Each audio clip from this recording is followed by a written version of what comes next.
You are standing in your resurrection, chosen one, and every scar on your soul is proof that you survived the delivery. Blessing, chosen one, I am the crown oracle. Stay to the end of this short transmission from Spirit for you, because the spiritual lie they program us to believe was that betrayal was a sign of our failure or a hole in our discernment. They taught you to blame yourself for the knife in your back, but that is the programmed abundance block that keeps you trapped, living in chapter one trauma. And to constantly grieve your life as potential that could have was a sign by source to push you in to push you out of the nest. They were not the end of your story. They were the postal carrier, delivering you the permission, nudging you to your purpose. You're not grieving a loss. You are unfolding your blueprint to your ascension. For empaths who felt everything but were told they were too sensitive, it blinded the. And for the real chosen ones, the generational cycle breakers who have moved beyond the shadow, these transmission from Spirit for you. In chapter one, the Earth School lesson plan is surviving the crossings when you surrender to forging, as in the things that show up that you think could potentially break you are there to build you. If you recognize that you are unbreakable, which you are, the path to your abundant life where the betrayal no longer has power to hurt you, right? In chapter 2, for your blessings, when you surrender to source, you see the practical application. You understand that it's there to forge you, not to break you. The path to your abundant life, which it is, where the betrayal no longer has the power to hurt you because it served you. And the only way you recognize it already served you is when you recognize that, guess what? You're unbreakable. With all the things that showed up that look like they could unalive you, you are unbreakable. And you've gone beyond surviving, even when it looks like everything is against the odds, because it's already served you. If you've overcome this thing, it cannot break you, it cannot own you. Many bypassers will stay in the grief, replaying the trauma that the lessons taught, looking for company from seeking pity, to stay in the grave of the situation that has ended. There are beginnings and there are endings. If you stay stuck in the ending and not look to overcome whatever showed up for you, then you miss out on the new beginnings. But real chosen ones see the crucifixion as lessons and move to resurrection, which means you go to the blessing. If you stay in the crucifixion, in the belly of the whale, then crucified you will remain. But if you use your resilience, which I know you have as chosen one, as cycle breakers, who knows that, guess what? So many things have showed up, and so many of these things were meant to take you out. But even you yourself begin to wonder, how come I'm still here? Sometimes you yourself might have felt like you didn't want to be here because the situations have appeared so tough that it looked like there were no way out. It looked like that would have been it for you. And sometimes maybe depending on where you might have been, you might have relished the thought or the idea. But then by now, if you're hearing me, if you're tuned into me, if you're hearing my voice coming through right now, you are a builder. You are not meant to break. You are chosen to be here. If you are able to resonate with being an empath who loves to give, love to see others thrive, you're not just about what you can get for yourself. You're not just about when you see injustice, you rebel against it for your own self. You rebel against it because injustice is injustice, no matter what form it shows up in or whose it shows up for. Even if it is not for you, you cannot just stand idly by and watch injustice happen to anyone. This is how you know you're a true chosen one, a real cycle breaker, especially if growing up you've always felt like you're the odd one out, like something is wrong with you. At least that is the way. Honestly, I've been here recording away, not recognizing that my recording has paused itself. Oh my. I can't really say how much has been recorded, but all I can say is listen, if you are tuned into me, if you have made it this far, you are a chosen one. If you have made it this far, you're a real cycle breaker. But not just simply because I say so, because you would have gone through unsurmountable challenges and struggles. But the final deciding factor, if you're a true chosen one, is knowing this, is to when you fully choose yourself. So you could be an empath, you could be a black sheep, you could be a narcissist target, has still being in the narcissistic clutches right now, whether it be in the form of a family member, parent, a loved one, or employer. If you are in the vicinity of any narcissist where you are still within their captor, or if you have exited the narcissistic relationship but you've told yourself, you shut yourself off basically, then even if the narcissist is no longer in your life, they continue to reside within your energy.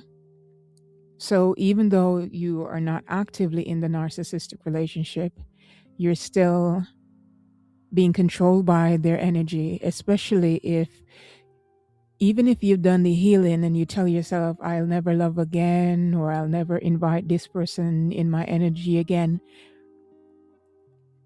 And for fire signs, any of the fire signs, but I always make reference to especially Sagittarius.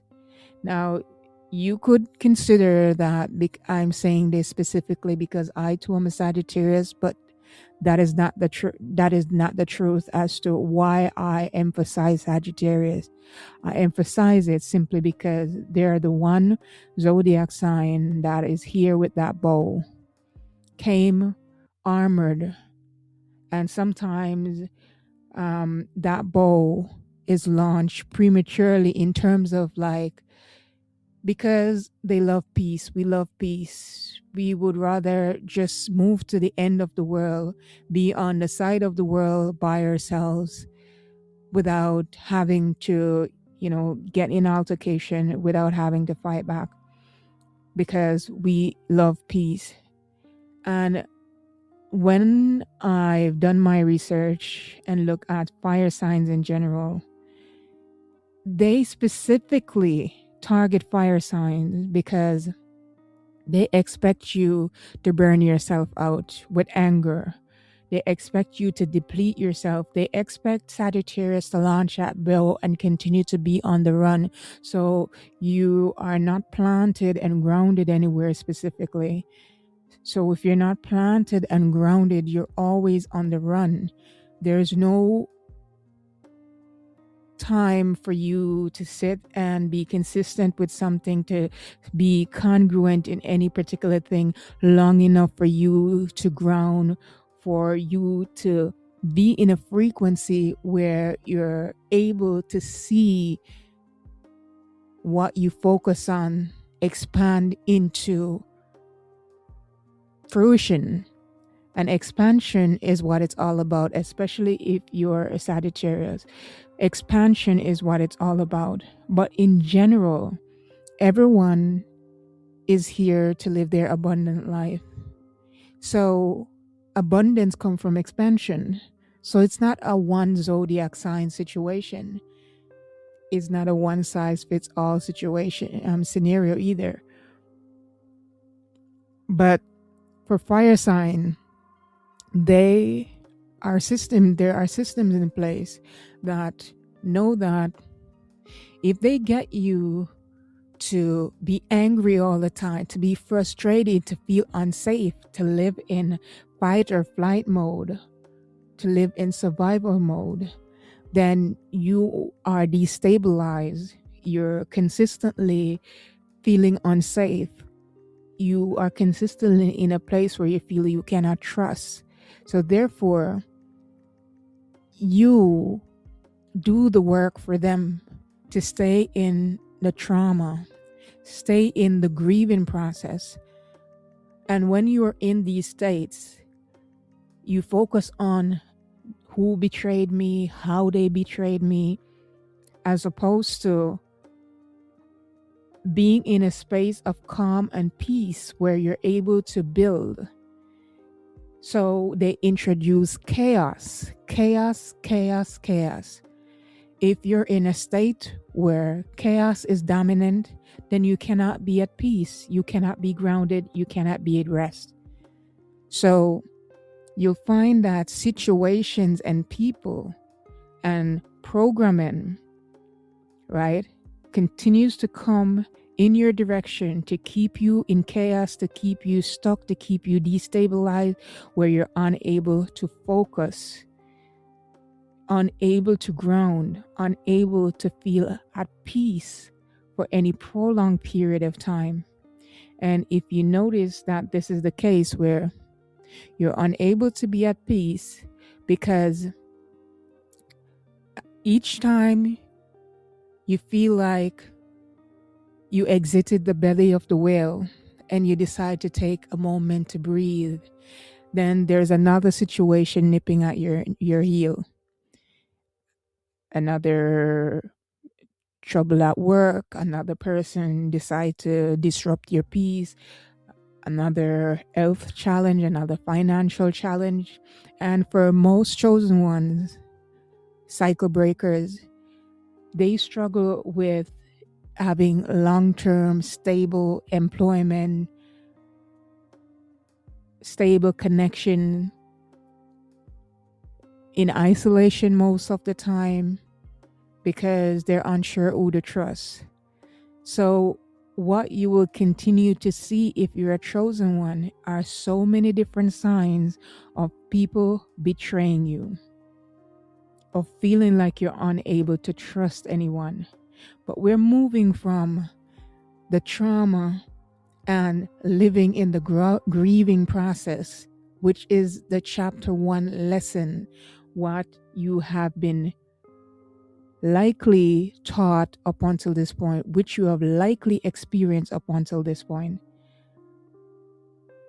to moving into chapter 2, your blessings.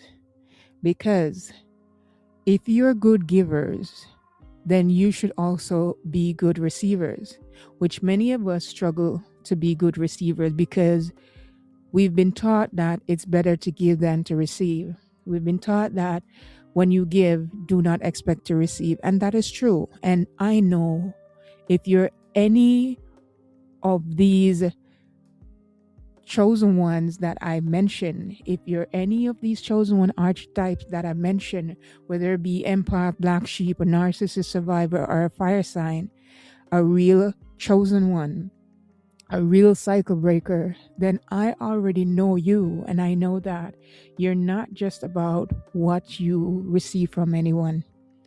I know that you will give your last and not look for anything in return from whoever it is you give to, whether you know them or not. So they would have programmed us through things like religions, through Bible teaching, through the people who nurtured us from childhood, to say that always be the one given, always be the one given. Don't look to receive. And many times when you're in a low place and it could be very good for you to receive just some support, even if that support shows up, then you're programmed into giving away the opportunity because of pride, telling you to say, no, thank you. No, thank you. So you expect to give, but you never look to receive. And these are some of the ways in which, if you're looking to receive your abundance, if you're looking for God's blessing, if you're looking for that miracle, you give away these miracles because you tell yourself, no, you have particular ways about how the blessing should come about. So betrayal is the hardest part. Other people's betraying you, sticking that knife in your back, sometimes some of them shoving it through the heart. But you too have the opportunity to betray yourself. And if you're not blocking your blessings when they show up, when something or someone might have shown up that it's not from a person you expected, it's from the person you least likely expected. If there are no strings attached with whatever the blessing is, but then blessing and opportunity show up for you, then you too could betray yourself to give that away. But most importantly is that they taught us that someone betray you, yes, use that discernment. But when you use the discernment to recognize that betrayal, you do not continue to carry the death of that particular thing around with you. Even when, honestly, this thing has been trying me. So I'm sure that it's in part my fault. So even I have no idea how much this is being recorded, how much of it will come through as being consistent, because each time I believe that I'm recording, somehow I look and then I notice that it's paused, and then I don't know how much of what get caught. But what I was saying before I wrap up is that most of the time you are taught to give away your blessing and your abundance, and you yourself can turn around, be a party that betrays your own self by giving away the opportunity that God showed up for you. God has, brought before you. Sometimes it come in form that you're not expecting, and we walk around with these programs thinking that this person betrayed me, I should remember this thing for life and walk around with the remembrance of it. I was stating that even I too had to, when my only child so far passed away, I had to look into what lesson that he came into my life to teach. And when I received what those lessons and blessings were, then I had to release him, knowing that this beautiful soul came here and taught me love in the short span of time that he was here. And yes, I would have loved, I don't think I know any good parent who would like to pass off before their children. But obviously, that would be the goal, that would be the intention, to see your children grow and thrive. And the linear process is clearly, parents generally don't outlive their children, right? But from love, you also would love that your children be able to stay here and live their life and thrive. So I had to release My lovely son, Matthew, who passed on, knowing that his purpose is serve here. Nothing is lost, nothing is wasted. There are no accidents. Many people stay stuck in the grieving process and on and on and on, stay brokenhearted for the rest of their lives. But real cycle breakers understand that from lessons, you get the blessings. When you surrender to source and you see the practical forging, you understand the lesson it meant to forge you. It shows you the path to your abundance life where betrayal no longer has the power to hurt you because the lesson has already served its purpose. But as mentioned, many bypassers will stay in the grief, replaying the trauma. We're taught to look for company. We're taught to have pity parties. We're taught to stay in the grave, right? Of the ending and let the ending be the thing that continues to be the focal point in our lives. But real chosen one see the crucifixion as lessons and we move to resurrection. Because if you stay in crucifixion, then you're staying at the burial site. When you move to resurrection, that is when you will see that no grave can hold you down. You choose to stay in hell on earth as a bypasser, hosting pity party and blocking your blessing, or to be a real chosen one and to live your abundance life in heaven here on earth, moving to your new beginning, ascending into higher blessings. Your kingdom awaits. Let's reign together, Crown Tribe. You are here at this exact moment because you are the answer to an ancestral prayer. Your ancestors watched the cycles repeat for centuries, and they prayed for one brave enough to be the generational cycle breaker. You are that one. Every single struggle you face was so hard because no one had ever done it before you. No one could show you the path. They could only model the struggles from your lineage. You are the first to access the crown. Your ancestors are applauding you now as you step into your ascension. You're not alone on this. You've already won. You've already won. There is almost nothing that can ever truly break you unless you choose to be the one. You decide to be the one to be broken, to stay broken, and to allow yourself to be broken by others. It hasn't always been easy for you. But again, you were built for this. You were designed for this. You are true chosen one, kings and queens. You are the generational curse breaker. Let's reign together, Crown Tribe. Namaste.